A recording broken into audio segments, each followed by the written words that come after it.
তারপর ইনশাআল্লাহ আবার অন্য গজলে ফিরে যাব। লিখছে দেখুন, আছে যতক্ষণ মোরে দেহেতে প্রাণ, আছে যতক্ষণ মোরে দেহেতে প্রাণ, আমি করে যাব নবীর গুণগান, আমি করে যাব নবীর গুণগান। যত দিকে না বাধা ইবলিস শয়তান, যত দিকে না বাধা ইবলিস শয়তান, আমি করে যাব নবীর গুণগান, আমি করে যাব নবীর গুণগান। আছে যতক্ষণ মোরে দেহেতে প্রাণ, আছে যতক্ষণ মোরে দেহেতে প্রাণ, আমি করে যাব নবীর গুণগান, আমি করে যাব নবীর গুণগান। কেউ করবে সুনাম, কেউ করে বদনাম, আমি জপে যাব আমার নবীর নাম, আমি জপে যাব আমার নবীর নাম। খোদা রেখো খেয়াল আমি নই গো বেলাল, খোদা রেখো খেয়াল আমি নই গো বেলাল, বেলাল সুরে আমি দেব আজান, বেলাল সুরে আমি দেব আজান। খোদা তুমি মোর রব, মোর নবী মোর সব, খোদা তুমি মোর রব, মোর নবী মোর সব। নবীর প্রেমী হয়ে দিয়ে দেব মোর জান, নবীর প্রেমী হয়ে দিয়ে দেব মোর জান। যত দিকে না বাধা ইবলিস শয়তান, যত দিকে না বাধা ইবলিস শয়তান, আমি করে যাব নবীর গুণগান, আমি করে যাব নবীর গুণগান। কবি ছন্দের মাধ্যমে আরো কি লিখছে দেখুন, সিরাতুল মুস্তাকিমের রাস্তা ধরে আমি উঠব যখন কাল মেঘসারে, আমি উঠব যখন কাল মেঘসারে। নেকি বদি যখন করিবে ওজন, নেকি বদি যখন করিবে ওজন, নিয়ে যাবে যখন ফুলসিরাতের ধারে, নিয়ে যাবে যখন ফুলসিরাতের ধারে। শেষ নবীর উম্মত শেষ নবীর উম্মত যাবে জান্নাত, শেষ নবীর উম্মত পেয়ে যাবে জান্নাত। যদি করে সুপারিশ মোর নবী দো জাহান, যদি করে সুপারিশ মোর নবী দো জাহান। যত দিকে না বাধা ইবলিস শয়তান, যত দিকে না বাধা ইবলিস শয়তান, আমি করে যাব নবীর গুণগান, আমি করে যাব নবীর গুণগান, আমি করে যাব নবীর গুণগান। আপনাদের সঙ্গে পরিবেশন করে শোনালাম ফরমাইশ মোতাবেক গজল। একটি কোরআন শরীফ সম্পর্কে একটি গজল শোনায়। এই কোরআনকে মহব্বত করি অনেকজনা মাদ্রাসায়, আপনাদের এইদিকে তো অনেকজনা তবু মাদ্রাসায় পড়াশোনা করে এবং বাপ মারা মন ভরে দেয় যে কোরআনে হাফেজ হবে, এই দিনের জন্য খিদমত করবে। এই দুনিয়াতে এই যখন মাদ্রাসায় পড়ে একটা ছেলে আলিম হবে, হাফেজ হবে, তাহলে এই দুনিয়াতে আমাদের মুসলমান সমাজের জন্য ভালো হবে, কল্যাণ হবে। এই দুনিয়াতে বাপ মা কি করে, একটা ছেলেকে কোরআনে হাফেজ আলেম করে। আবার অনেকজনা করে না, অনেকজনা চিন্তা করে ডাক্তার মাস্টার উকিল করব, আর আমার ছেলে লাখ লাখ টাকা কামাবে, আলমারি ভর্তি টাকা শুয়ে শুয়ে শুধু দেখবো লোটের বান্ডিল, শুধু 500 টাকার নোটের বান্ডিল। কেন? ডাক্তার হবে অনেক টাকা রোজগার করবে, মাস্টার হবে অনেক টাকা মাইনে পাবে, উকিল হবে অনেক টাকা করে পাবে, আর শুয়ে শুয়ে শুধু বান্ডিল দেখবো, আলমারিটা সরাবো দেখবে টাকা ভর্তি। বাপরে বাপ, মারাত্মক ব্যাপার। এরা টাকা দেখবে, অনেকজনা শখ, অনেকজনা চিন্তা করে হুজুর করলে ক টাকা রোজগার করবে, চিন্তা করে এটা। একটা কোরআনে হাফেজ একটা আলেম যদি হয় কত টাকা রোজগার করবে। এই কারণে আমরা কি করি বলে, মাদ্রাসায় দিয়ে অনেক সময়, আমাদের একটা ছোট্টখাটো মাদ্রাসা, যেই কয়েকদিন আগে মাদ্রাসায় জলসা হয়েছে, আপনারা ইউটিউবের মাধ্যমে আমাদের আসমানি আসমানি গজল লাইভ এই চ্যানেল থেকে আমাদের মাদ্রাসার অনুষ্ঠান দেখানো হয়েছে, দেখতে পাবেন, লাইভ দেখানো হয়েছে। 4টে ছেলে পাগড়ি পেয়েছে, এর আগেও 3টে ছেলে কোরআনে হাফিজ হয়েছে। যাই হোক, দোয়া করবেন, ভাববেন না আবার পরে চাঁদা চাইবো, এরকম ব্যাপার না। শুধু বলা উদ্দেশ্য হলে দোয়া করবেন যেন এই দিনের খেদমতে আমরা থাকতে পারি। তো এই মাদ্রাসায় আমরা অনেকজনা মন ভরে দিইনি, আমাদের ওইখানে অনেকজনা আছে এই মাদ্রাসার কথা বললে অনেকজন অনেক কথা বলে, মুখটা ঘুরিয়ে নেয়। কেন? মাদ্রাসায় হুজুর হবে, কত টাকা রোজগার করবে। তাহলে এই যে লক্ষ লক্ষ টাকার মালিক যারা দেখবেন ভালো করে ঘুম হয় না, কিন্তু একটা হাফেজ আলেম এই দুনিয়াতে এদের দেখবেন আরামে যে শান্তিতে থাকে, এই শান্তি অন্য জায়গায় পাবেন না। ঈশার নামাজ পড়ে ফজরের পর্যন্ত আরাম করে ঘুমায়, কিন্তু একটা বড় বিজনেসম্যান দেখবেন ঘুমের ট্যাবলেট যদি খেয়েও একবার উসপাস করে, কি করে ওইখানে গাড়িটা আমার ধরা পড়ে গেল, ওইখানে কি শুধু চিন্তা করে। এই দুনিয়াতে আপনি একটা ছেলেকে হাফেজ করবেন, আলিম করবেন, কাল কিয়ামতের ময়দানের ফায়দা পাবেন। এই কোরআন শরীফ আমাদের জন্য পাঠিয়েছেন, আমাদের শিক্ষার জন্য। আমরা কোরআনের দিকে তাকাই না, কোরআনের দিক থেকে মুখ ফিরিয়ে অন্য দিকে চলে যায়। এই কোরআন আমার নবীর প্রতি নাজিল করা হলো। এই কোরআন আসার আগে 103টি আসমানি কিতাবকে আল্লাহ দুনিয়াতে পাঠিয়েছেন। এই কোরআন আসার পরে সব কিতাবকে, এই দুনিয়াতে সব কিতাবের মূল কিতাব করে ঘোষণা করলেন আল্লাহ তাআলা। এই কোরআনকে শ্রেষ্ঠ করে আমাদের জন্য পাঠিয়েছেন। আমরা পড়ি না কেন? কোরআনে যা দিয়েছে যদি আমরা বুঝেনি, কোনো জায়গায় আমাদের বাধা ঠেকবে না, কোনো জায়গায় আটকাবে না, কিন্তু আমরা পড়ি না, বোঝার চেষ্টা করি না। কত জ্ঞানী গুণী বিজ্ঞানী যারা কোরআনকে রিসার্চ করে, কেউ চাঁদে পৌঁছে যাচ্ছে, কেউ কোরআনকে রিসার্চ করে, কেউ কত কি আবিষ্কার করে ফেলছে।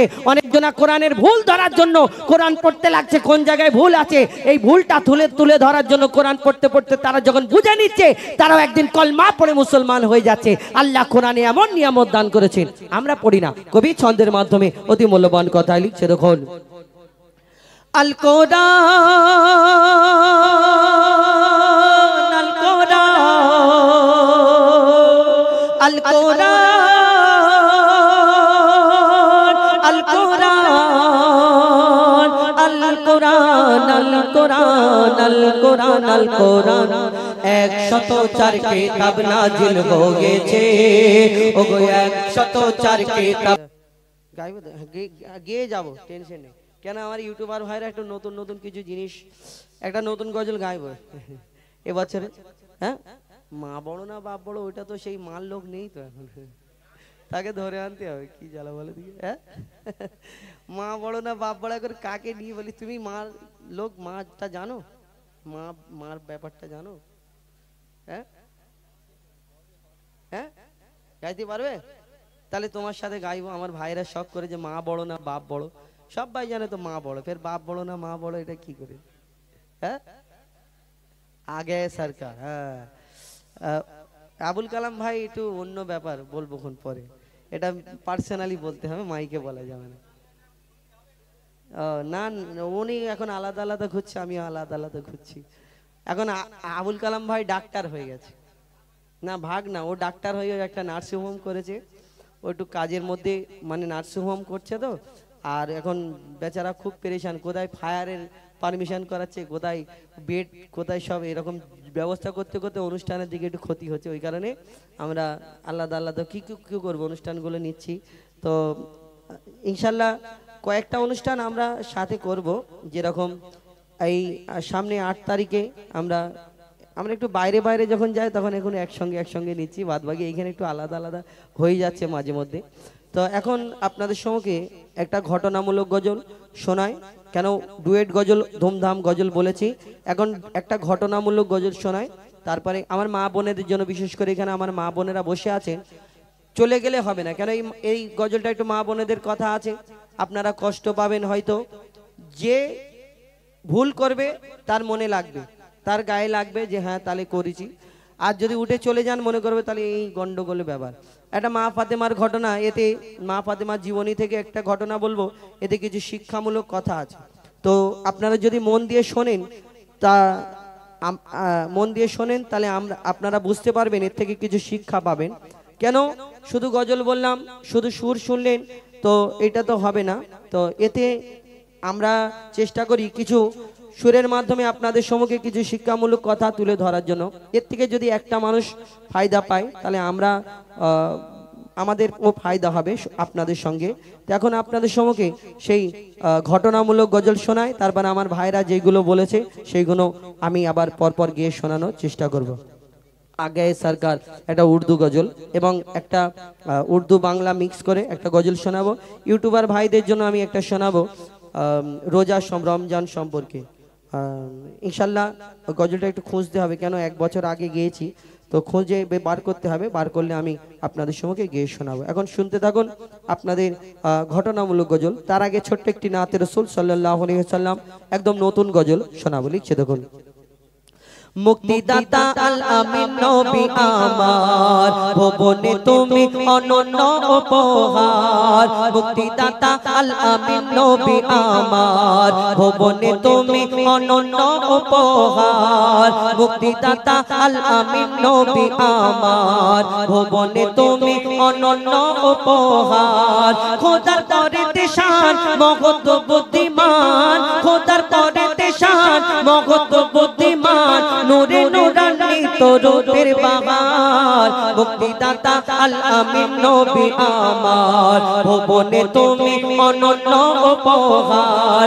মুক্তিদাতা আল আমিন নবী আমার, ভুবনে তুমি অনন্য উপহার। মুক্তিদাতা আল আমিন নবী আমার, ভুবনে তুমি অনন্য উপহার।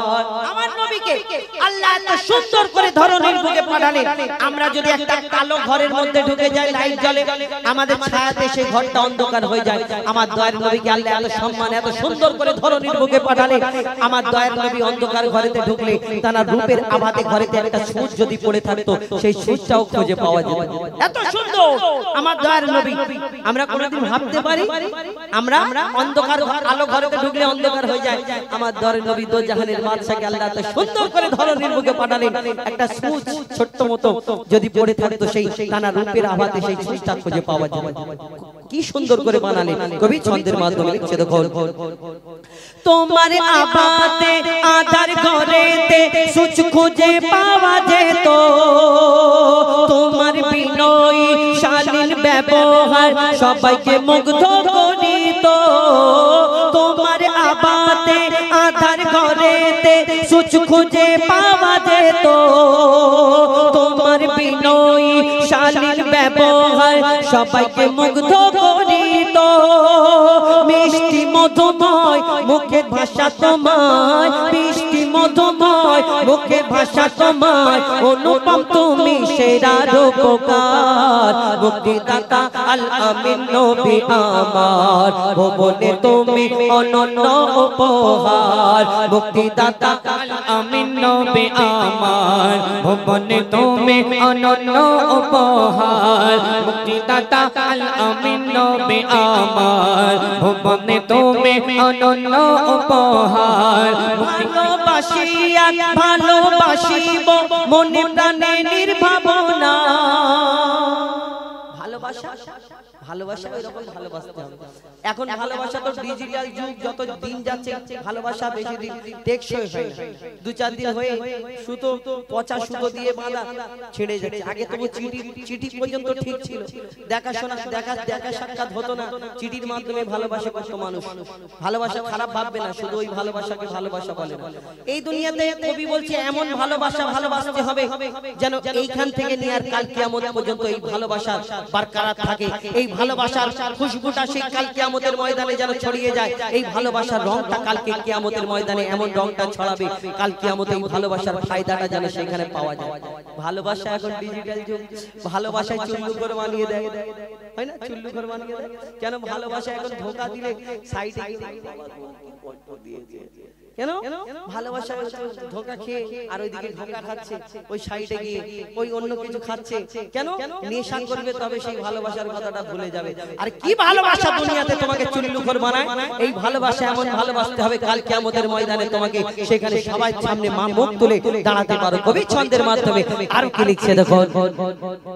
ভালোবাসিয়া ভালোবাসিব মনে প্রাণে নির্ভাবনায়। তোমায় যদি পাই আর কিছু না চাই, তোমায় যদি পাই আর কিছু না চাই। রবে না আখিরাতের ভয়। ভালোবাসা ভালোবাসি আর ভালোবাসিব মনে প্রাণে নির্ভাবনায় তোমায় যদি পাই আর কিছু না চাই রবে না আখিরাতের ভয় মুজিবুল থাকিলে নবী প্রেম নলে হুজাইফা থাকিলে নবী প্রেম নলে কবর হাসর মিজানে পাবে ছাড় মুক্তিদাতা আল আমিন নবী আমার ভুবনে তুমি অনন্য উপহার মুক্তিদাতা আল আমিন নবী আমার ভুবনে তুমি অনন্য উপহার মুক্তিদাতা আল আমিন নবী আমার ভুবনে তুমি অনন্য উপহার খোদার তরে দেশান মহৎ বুদ্ধিমান খোদার তরে দেশান মহৎ বুদ্ধিমান নূরে নূরান্বিত রূপের বাহার মুক্তিদাতা আল আমিন নবী আমার ভুবনে তুমি অনন্য উপহার মুক্তিদাতা আল আমিন নবী আমার ভুবনে তুমি অনন্য উপহার। নারে তাকবীর। কোথায় গেল 10 টাকাটা চলে গেল নাকি দেখি 10 টাকা একটা পেয়েছি 10 টাকা না ছেঁড়া না বলকে ছেঁড়া কি জ্বালা বলো দেখি ভালো নোট বলে ছেঁড়া আর জোরে করে বলো দেখি নারে তাকবীর নারে তাকবীর। দুটো দিয়ে দেখা পেয়ে এই তুই আয় তুই দাঁড়া আসেই ওই তুই আয় ওট ওট ওট ওট ওট না লজ্জা করছি কেন এখন থেকে যদি এত লজ্জা করে কি চুল কেটেছি কচি হেভি চুল কেটেছি তো এটা কি কাটিং দুতলা হ্যাঁ কি কাট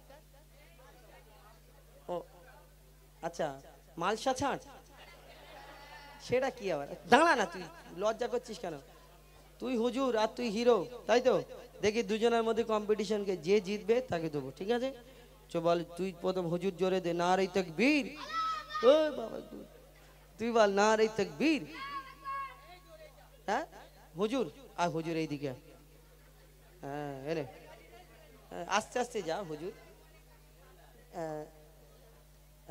একটা একটা করে পাবে সবাই কি সবাই একটা একটা করে পাবে কেন এখন অন্যান্য শিল্পীরা লজেন্সের ডাব্বা আনে সামনে বসিয়ে রাখে একবার করে সবাইকে গাওয়ায় একবার করে লজেন্স দেয় আমরা তো ভাই লজেন্স দিতে পারিনি কেন সবাইকে আমরা ঘটনামূলক গজল আমাদের গজলগুলো একটু আপনারা বুঝতে পারছেন শুনতে পাচ্ছেন আমাদের গজল একটু ভিন্ন ধরনের বাচ্চাদের নিয়ে তো কাজ নেই আবার এরা আবার এগিয়ে যাবে অন্য শিল্পীরা আসছে সবাই লজেন্স দিচ্ছে আর এরা কিছু দেয় না কি করব এইগুলো হচ্ছে কচি এইগুলো কি দিচ্ছি বলতো আমার আব্বার গাছের পাতা তোদের ওখানে কি পাতা হয় সবুজ রং হ্যাঁ আমার আব্বার ওই গাছে তো এইরকম পাতা হয় 10 টাকা 20 টাকা একটা গাছ আছে আমার আব্বা আমি সেই দিনে এক জায়গায় মেদিনীপুরে হলদিয়াতে অনুষ্ঠান করছি ওকে বলছি এটা আমার আব্বার গাছের পাতা ও বলছে দাদা ওই হ্যাঁ এসে একটা ছেলে বাচ্চা এসে আমি খুব কান্নাকাটি করছে আমি ওকে টাকাটা দিয়েছি 10 টাকা বলে আবার কাঁদছে আবার 20 টাকা দিয়েছি বলি আচ্ছা ওইটা নিবি নি এটা নে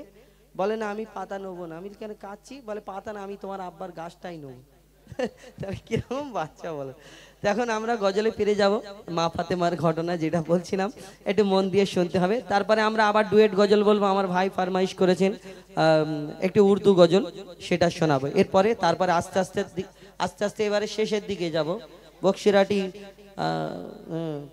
বক্সিরাটিতে আমরা এসেছি এই কমিটিকে নিয়ে একটা গজল শোনাবো এবং পরপর কিছু ডুয়েট গজল বলবো তারপরে আপনাদের কাছ থেকে বিদায় নেব ইনশাল্লাহ আপনারা ছেড়ে দিলে আমরা চলে যাব তো আপনারা তো কেউ উঠছেন না অন্য জায়গায় 10:30 বেজে গেলে সব আস্তে আস্তে উঠে যায় এখানে আস্তে আস্তে লোক এসে বসছে দেখি আল্লাহ ভালো করে কি বলে সবাই এসে বসছে যাই হোক আমরা এই ঘটনামূলক গজলটা শোনাই একটু মন দিয়ে শুনতে হবে আর মা বোনেরা গল্প করবে না এই গজলটা অনুরোধ করব তো একদিন হযরতে আলী কারামাল্লাহ ওয়াজহু তানার স্ত্রী তানার বিবি মা ফাতেমা আমার দয়ারের নবীর বেটি নবী নন্দিনী মা ফাতেমা একদিন হযরতে আলী যুদ্ধে যাবে বলে রেডি হচ্ছে যুদ্ধে যাবে তানার সবকিছু সরঞ্জাম রেডি করে দিচ্ছে মা ফাতেমা আর রেডি করে দিচ্ছে সঙ্গে সঙ্গে আর মা ফাতেমা বলে স্বামী গো আমার আপনার কাছে একটা আবদার আছে একটা কথা আছে দরকার আছে কি দরকার না স্বামী আপনি যুদ্ধে যাচ্ছেন কিন্তু আসার সময় যখন আপনি ফিরবেন আমার জন্য একটা নতুন জামা একটা নতুন যদি কাপড় আনেন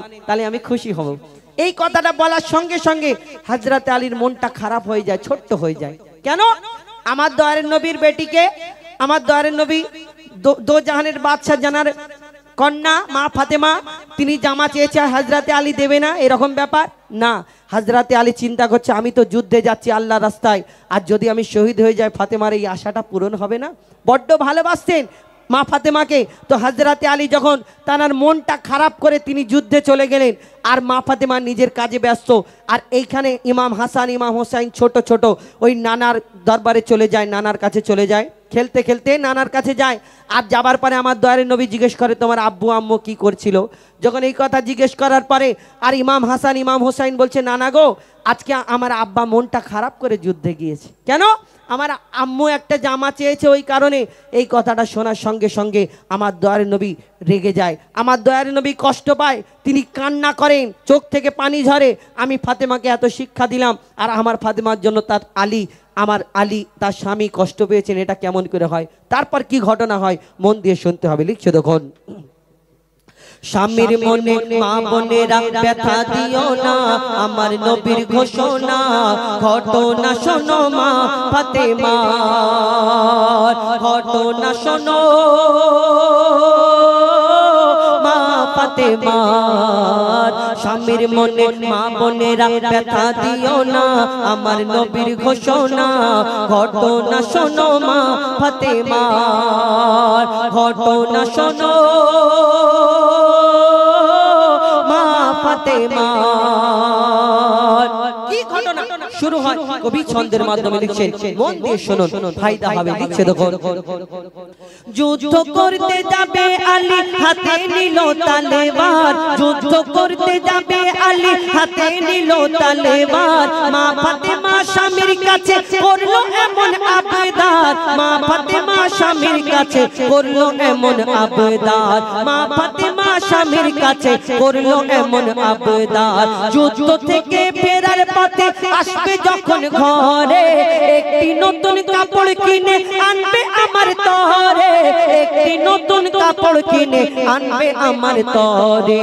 এই কথা শুনে হযরত আলী বড়ই দুঃখ পায়, যদি আমি শহীদ হয়ে যাই কে আনবে বলো কাপড় তোমার, কে আনবে বলো কাপড় তোমার। স্বামীর মনে মা বোনেরা ব্যথা দিও না, আমার নবীর ঘোষণা ঘটনা শোনো মা ফাতেমার। এই দুনিয়া আমরা স্বামীকে আপনারা কত সম্মান করেন, এটা তো এখন ডিজিটাল যুগ দেখে বোঝা যায়।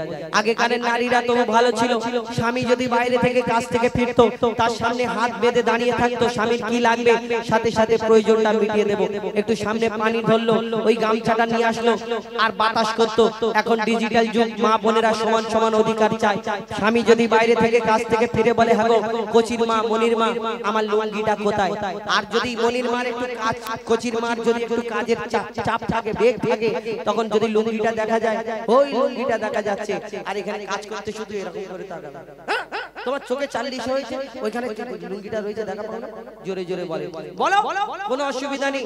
যখন ভিতরে যাবে গুড়গুড় গুড়গুড় করে আওয়াজ হবে, বলে আল্লাহ একবার ছেড়ে দাও, আমার কোচির বাপের পা জড়িয়ে ধরে পড়ে থাকবে জীবন ভর, কোনোদিন কিছু বলবো না। আল্লাহ তোমাকে পাঠাবে, শুধু আওয়াজ হবে, আওয়াজ আরো বেড়ে যাবে। কবি ছন্দের মাধ্যমে তারপর কি ঘটনা হয়, দয়ার নবীর কাছে যখন ইমাম হাসান ইমাম হুসাইন যায়, লিখছে দেখুন, দুঃখ ভরা হৃদয় নিয়ে আলী গেল রনে, দুঃখ ভরা হৃদয় নিয়ে আলী গেল রনে, নানার কাছে ছুটে এলো হাসান হোসেন, নানার কাছে ছুটে এলো হাসান হোসেন।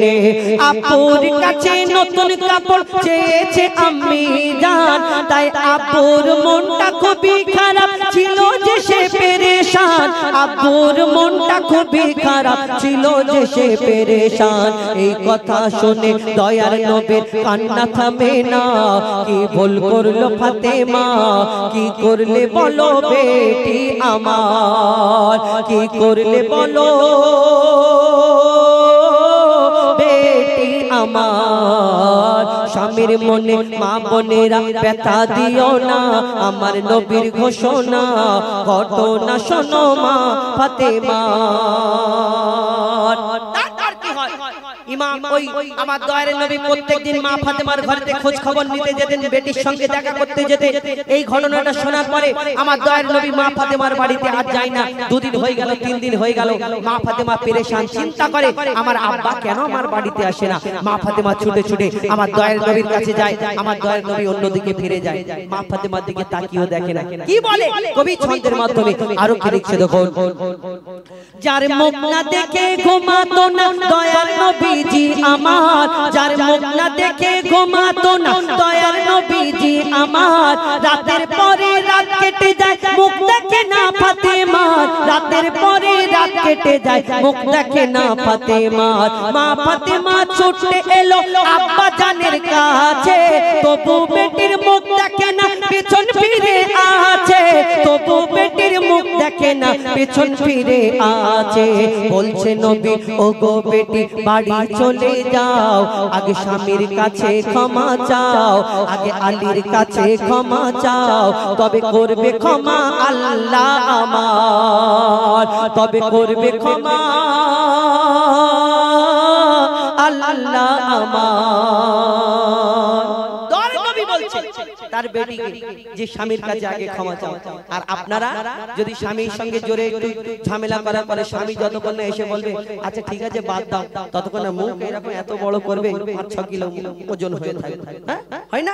কবি শেষ কথায় যখন হযরতে আলী যখন মা ফাতেমা দয়ার নবীর কাছে এই কথা শোনার পরে তিনি ছুটে ছুটে ছুটে ছুটে নিজের ঘরেতে চলে যায়, দরজা বন্ধ করে তিনি হাউ হাউ করে কাঁদে, আল্লাহ আমাকে ক্ষমা করে দাও, আমার স্বামী যতক্ষণ না আসা পর্যন্ত আমার মনটা ছটফট করে। তখন এক সময় হযরত আলী ঘরে প্রবেশ করে, ঠুক ঠুক করে দরজা ঠোকার আওয়াজ হয়, ফাতেমা দরজা খোলো। তখন মা ফাতেমা হযরত আলী ঘরে প্রবেশ করার পরে পা দুটোকে জড়িয়ে ধরে হাউ হাউ করে কাঁদে। তখন আমার দয়ার নবীর কাছে তারা সবাই মিলে আসে। আর আমার দয়ার নবী সেদিন কি বলেছিল লিখছে দেখুন শেষ কথায়। যুদ্ধ হতে হযরত আলী এলো যখন ঘরে, যুদ্ধ হতে হযরত আলী এলো যখন ঘরে, চাইছে ক্ষমা মা ফাতেমা পা দুটোকে ধরে, চাইছে ক্ষমা মা ফাতেমা পা দুটোকে ধরে, ক্ষমা করে দাও আমারে আর করব না এমন ভুল, তোমার মনে ব্যথা দিলে ব্যথা পাই গো খোদার রাসূল, তোমার মনে ব্যথা দিলে ব্যথা পাই গো খোদার রাসূল। আলী ফাতেমা হাসান হোসেন নবীর কাছে যায়, নবী মোর দেখে শান্তি পায়, এমন ভুল কখনো করো না গো আর। নবী বলছে এমন ভুল কখনো করো না গো আর। স্বামীর মনে মা বোনেরা ব্যথা দিও না, আমার নবীর ঘোষণা ঘটনা শোনো মা ফাতেমার, ঘটনা শোনো মা ফাতেমার। শেষ কথা আপনাদের ভালো করে শুনে রাখা উচিত, আমার দয়ার নবী মা ফাতেমাকে সেদিন কি বলেছিলেন লিখছে দেখুন। বলছে নবী আল আরাবী শোনো বেটি ফাতেমা, আলী যদি আজ তোমাকে না করি তো ক্ষমা, আলী যদি আজ তোমাকে না করি তো ক্ষমা, আমি তোমার আব্বা তোমাকে ক্ষমা করতাম না, আমি তোমার আব্বা তোমাকে ক্ষমা করতাম না, স্বামীকে যে দুঃখ দেবে আমি তাকে চিনব না, স্বামীকে যে দুঃখ দেবে নবী তাকে চিনবে না। কেমন শিক্ষা দিয়ে গেল নবী তো জান, শুনে রাখ মঈদুল ইসলাম ভুলছিল না মা ফাতেমা, ভুলছিল না মা ফাতেমা। স্বামীর মনে মা বোনেরা ব্যথা দিও না, আমার নবীর ঘোষণা ঘটনা শোনো মা ফাতেমার, ঘটনা শোনো মা ফাতেমার, ঘটনা শোনো মা ফাতেমা। শোনালাম আপনাদের সম্মুখে পরিবেশন করে শোনালাম আর মা বোনেদের জন্য একটি ফরমাইশ মোতাবিক গজল। তো ফরমাইশ মোতাবিক গজল আপনাদের শিক্ষার জন্য, ফায়দার জন্য, আপনারাও খিদমত করবেন, স্বামীদের মুখের উপরে কথা বলবেন না। এখন ডিজিটাল যুগ, তো মেয়েরা সব ফোন দেখে দেখে পরিবর্তন হয়ে যাচ্ছে, সব নতুন নতুন কত রকম সিস্টেম উঠছে, হ্যাঁ কত রকম পরিবর্তন হচ্ছে, ডিজিটাল যুগ, সমান সমান অধিকার চায় আমাদের, কত কি বলে। কিন্তু এই স্বামীকে আল্লাহ আলাদা মর্যাদা দিয়েছেন। একটা ছেলে, একটা সন্তান, আমার মায়ের পায়ের তলায় জান্নাত, আমরা জানি মাকে খেদমত করলে আল্লাহ রাজি হবে। কিন্তু একটা মেয়ে বিয়ে হয়ে যাওয়ার পরে মায়ের খেদমত করতে পারবে না, শ্বশুর বাড়ি চলে যাবে। কিন্তু মা খেদমত করতে পারবে না, আল্লাহ আর একটা রাস্তা খুলে দেয়, সেটা তোমার স্বামীর খেদমত করো, আল্লাহ তোমার প্রতি রাজি খুশি হয়ে যাবে। আর তুমি স্বামী একটু গরিব মানুষ হলে বাপের বাড়ি ফোন করে শোনা, আব্বা আমাকে কোন জায়গায় বিয়ে দিয়েছো, গলায় কলসি ঢুকিয়ে মেরে ফেলে দিতে পারতে, আমাকে এই জায়গায় দেওয়ার দরকার কি, কিছু কিনে দিতে পারে না। আরে স্বামী গরিব, এটা আল্লাহ গরিব করেছে, তার বাপের কোনো ক্ষমতা আছে সে গরিব বড় লোক হবে? হ্যাঁ, না। এখন আবার অনেকজন অত্যাচার করে, সেটা আলাদা ব্যাপার, মেয়েদের প্রতি অত্যাচার করলে সেটা আল্লাহ তাকে আলাদা হিসাব দেবে, শাস্তি খুব কঠিন। কেন নবী এই মেয়েদের প্রতি অনেক কথা বলেছেন, আমরা শুনেছি। কিন্তু ডিজিটাল যুগ, এখন দেখবেন একটা, আমার পুরুষ বেটা ছেলেদের মনের কথা একটা বলি, এখানে কত পুরুষ বেটা ছেলে আছে, দেখবেন একটুখানি সারা জীবন আমরা ওই নিজের জীবনটাকে শেষ করে দিই ওই একটা সংসার চালানোর জন্য, একটা বিবিকে, একটা বউকে খুশি রাখার জন্য, বাচ্চাদের মুখে হাসি ফোটানোর জন্য। কেউ চুরি করে, কেউ ডাকাতি করে, কেউ রাতকে রাত মেহনত করে, কেউ দিন রাত মেহনত করে, খেটে পরিশ্রম করে তার সংসারকে সুখে রাখার জন্য, শান্তিতে রাখার জন্য। কিন্তু এখন একটুখানি যদি ঝামেলা হয়, একটা আমার মা বোনের একটা কথা বলে, ছোট মতো কিন্তু বন্দুকের গুলির মতো। কি কথা বলেন তো? আপনারা বলে, আমার জন্য কি করেছো তুমি, সারা জীবন কি দিয়েছো, বলে না সারা জীবন আমাকে কি দিয়েছো। তাহলে সারা জীবন ছেলেগুলো ঘাস কাটলো, পাঁপড় ভাজলো, আর তোমরা সব কিছু করে দিলে নাকি? আমাকে খারাপ ভাববে না, আমরা এইটা সাধারণত চলতি কথা। একটা একটা টুকটাক ঝামেলা হলে আমাকে কি দিয়েছো, আরে কি দিয়েছে মানে, সারা জীবন তোমার জন্য সব কিছু করছে, আর তুমি একটুখানি ঝামেলার কারণে এইসব কথা বলবে না। স্বামীর মনে যেই আঘাতটা লাগবে, এর হিসাব সেইখানে খুব কড়াকড়ি দিতে হবে।